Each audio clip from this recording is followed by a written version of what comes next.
Hello everyone, welcome to my YouTube channel. तो क्षमा चाहूँगी कि बहुत ही लेट वीडियो इस पे मैं डाल रही हूँ, क्योंकि थोड़ा बहुत काम था मुझे, तो इसलिए मैं नहीं डाल पाई, तो उसके लिए क्षमा चाहूँगी। ठीक है। तो इससे पहले हमने जो है मतलब हमने ब्लॉग, आपको पता ही है कि ब्लॉग 2 मैंने स्टार्ट किया है और संत काव्य धारा के बारे में हम पढ़ रहे हैं। 4th चैप्टर जो है वो हम पढ़ने जा रहे हैं। तो मतलब स्टार्ट कर दिया हुआ मैंने, इससे पहले मैंने कर लिया हुआ है। तो हम आज जो है इसका निर्गुण संत काव्य में रहस्यवाद जो है वो पढ़ेंगे। ठीक है।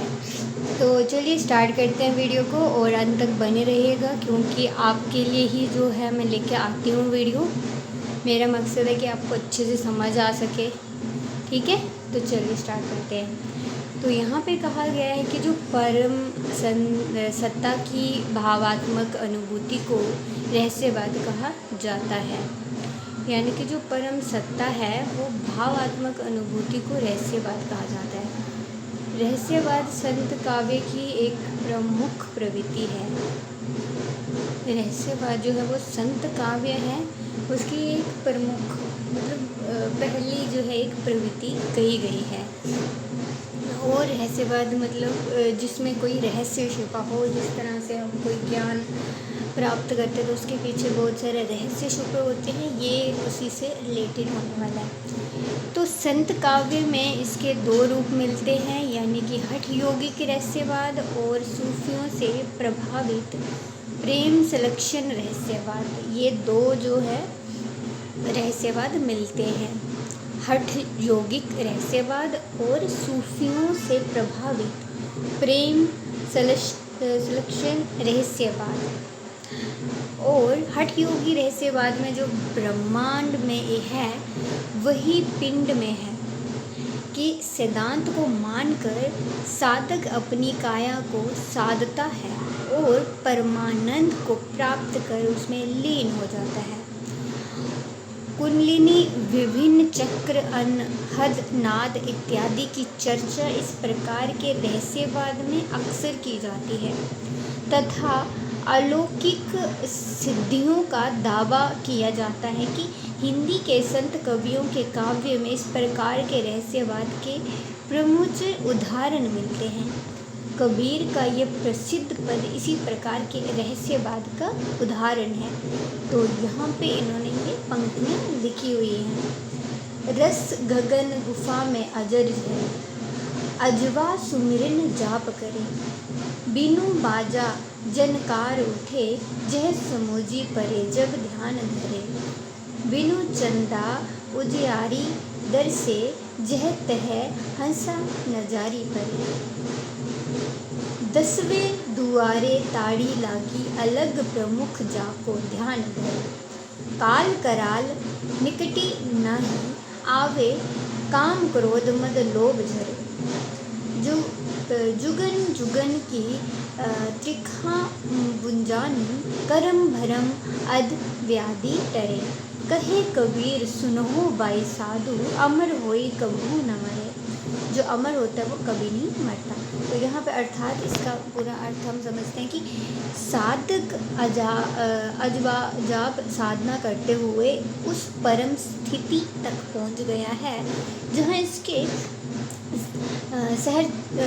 सहचार से अमृत झरने लगा है, यानी कि जो अमृत झरने लगता है वहाँ तक पहुँच गया, यानी कि इतनी सिद्धि की है, इतनी भक्ति की है। उसी तरह तरह के परलौकिक अनुभव हो रहे हैं, मतलब ज्ञानी बन चुका है वो। ध्यान लगाने पर बिना किसी वाद्ययंत्र के झनकार सुनाई देते हैं, बिना चंद्रमा के उजाला फैला हुआ है। यह प्रकाश सर्वप्रकाशित शुद्ध जीवात्मा हंसा के कारण है।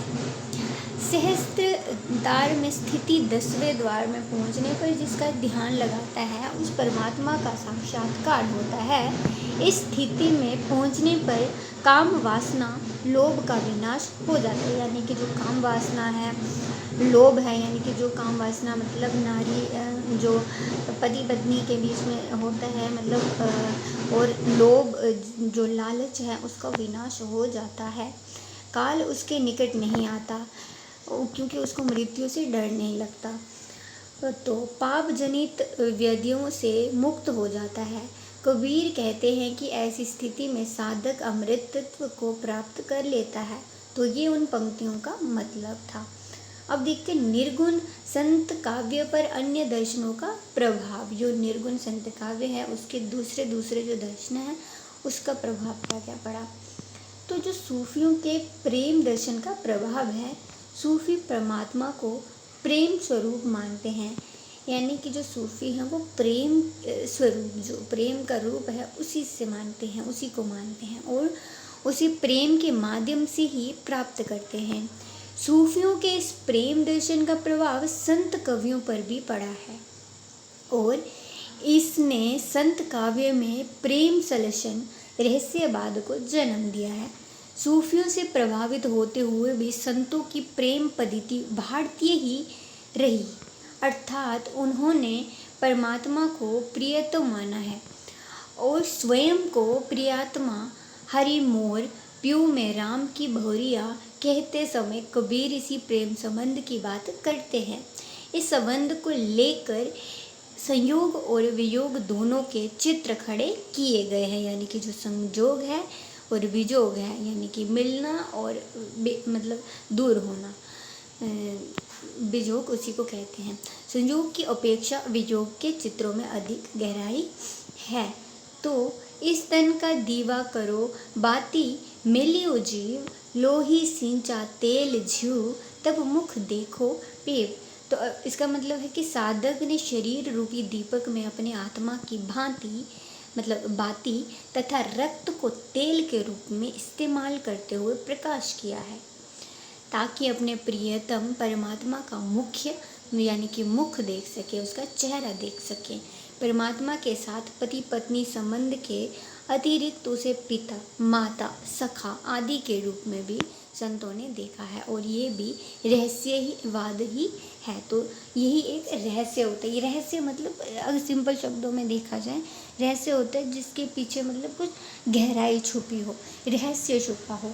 जैसे मान लो कोई भक्ति करता है तो उसके पीछे रहस्य होता है, वो ज्ञानी बन जाता है। जैसे मान लो कोई पंडित होता है, आप जाते हैं उसके पास कि भाई हमारी कुंडली दिखाते हैं, तो आजकल तो नहीं कह सकते कि सही बताते होंगे, लेकिन मान लो कोई मतलब अच्छा जानकार है तो वो एक उसको सब पता चल जाता है। मैं उसको मतलब देख के ही पता चलता है। जहाँ कईयों को तो मतलब कुंडली देखने की भी ज़रूरत नहीं पड़ती, सब कुछ बता देते, उनको पता चल जाता है कि भाई ऐसा ऐसा इसके लाइफ में होने वाला है। तो इसी को एक रहस्य कहते हैं, क्योंकि सब तो नहीं कर सकते, सब मतलब इतने ज्ञानी नहीं कि वो सब कुछ जान सके मतलब। तो ये सब रहस्य होता है सिंपल शब्दों में लिखा जाए। और अगर एग्ज़ाम में आ जाए तो आप ये सब चीज़ें लिख सकते हो, मतलब कि ऐसी चीज़ें जो रहस्य छिपा हो, मतलब ज्ञान के रिलेटेड बातें हैं सब कुछ, तो ये आप लिख सकते हो। सिंपल शब्दों में लिखा जाता है पर पास आसानी से हो सकते हो। अब जो नाथ सिद्धों का प्रभाव है ये भी इसी तरह से जो निर्गुण संत हैं काव्य पर नाथों सिद्धों का गहरा प्रभाव पड़ा था। तो संत कवियों ने नाथों सिद्धों से न केवल काव्य वस्तु बल्कि काव्यगत तत्व भी लिए हैं। तो संत काव्य के तमाम परिभाषित शब्द उन्हीं से आए हैं। ये अलग बात है कि संतों ने उन शब्दों में से अनेक व्याख्या अपने ढंग से की है, यानी कि अपने अपने ढंग से उनका तरीका उन्होंने जो है अपनाया है, लेकिन आया कहाँ से, वहीं से। तो उदाहरण के लिए सहज शब्द को प्रस्तुत भी किया जाता है। तो सहजिया संप्रदाय के सिद्धों में ये शब्द जब बहुत सस्ता और भ्रष्ट हो गया था, तो कबीरदास ने इसे नया अर्थ देते हुए लिखा कि सहज सहज सबको कहे, सहज न चीने कोई, जिन्हा सजे विषया ताजी, सहज कही जे सोई। तो इसका मतलब है कि हर कोई सहज सहज कहता है पर सहज को कोई नहीं जानता। जिस व्यक्ति ने समस्त विषय वासना का त्याग कर दिया वह वही सहज है। यानी कि जो अपने पे कंट्रोल कर सकते, जैसे 5 इंद्रिय होते हैं उस पर जो कंट्रोल कर लेता है तो वो सब कुछ पा लेता है, उसके पास सिद्धियाँ आ जाती हैं। लेकिन हम सब नहीं कर सकते क्योंकि हमें लालच है, हमें वो भी चाहिए, ये भी चाहिए। तो हम सब नॉर्मल जो है लाइफ जिए वो भी काफ़ी है। हमें भगवान की भक्ति भी थोड़ी बहुत करनी ही चाहिए, जो मतलब नहीं भी करता है लेकिन करना चाहिए, क्योंकि उससे क्या होता है कि कभी कभी बंदा अगर उदास है तो वो भगवान की तरफ मतलब नाम लेगा या कुछ, तो उसको एक अलग ही सुकून मिलता है, वो वही जानता है। तो ये सब चीज़ें होती हैं। अब जो वैष्णव चिंतन परंपरा का प्रभाव है, वो निर्गुण धारा के संत कवियों पर वैष्णव चिंतन प्रभाव का गहरा प्रभाव पड़ा है। वैष्णव के प्रति कबीर आदि संतों की इस अतिरिक्त श्रद्धा का कारण ये है कि उन्हें राम गोपाल आदि नाम ही वैष्णवों से नहीं मिले हैं, अपितु इन प्रति भक्ति मतलब भक्ति भावना भी वैष्णव से ही मिली है। तो निर्गुण निराकार ब्रह्म के उपासक होने पर भी जब संत भक्ति के प्रभाव में बहने लगते हैं तो वे सगुण उपासक की तरह लगने लगते हैं। संतों ने सात्विक और सहज जीवन जीने पर अत्यधिक बल दिया है, ये वैष्णव प्रभाव ही होता है। तो ये इसके तरह से प्रश्न है कि कबीर की माया संबंधी विचारों का उल्लेख 5 पंक्तियों में कीजिए। इस तरह से तो प्रश्न नहीं आएगा वहाँ पे, तो ये सब मतलब देख लीजिए, इसी में आंसर दिए होते हैं एंड में, ठीक है ना। तो अब देखिए निर्गुण संत काव्य का अभिव्यंजना पक्ष। तो मुझे लगता है मैं नेक्स्ट वीडियो में आपको ये पढ़ाऊँगी अच्छे से, क्योंकि मुझे थोड़ा सा ही है, पढ़ लेते हैं। ज़्यादातर संत कवि पढ़े लिखे नहीं थे, इस कारण जो पक्ष है, इस कारण से उनकी भाषा व्यवस्थित नहीं है, तो मुख्य रूप से ऐसी भाषा का इस्तेमाल करते थे जिसमें कि वह अपनी बातें जनता को समझा सकें। तो ज़्यादा पढ़े लिखे नहीं थे, अपनी भाषा में ही मतलब जो लोगों की भाषा थी जो सब ज़्यादा समझते थे, तो उसी में वो लिखा करते थे जो कि सब तक पहुंच सके। यही कारण है कि इनकी भाषा में विभिन्न बोलियां की लिखावट है, मिलावट है, यानी कि मतलब बहुत अलग अलग भाषाओं को जो है मिक्स किया है, क्योंकि अच्छे से जानकारी शुद्ध भाषा नहीं बोली जाती थी।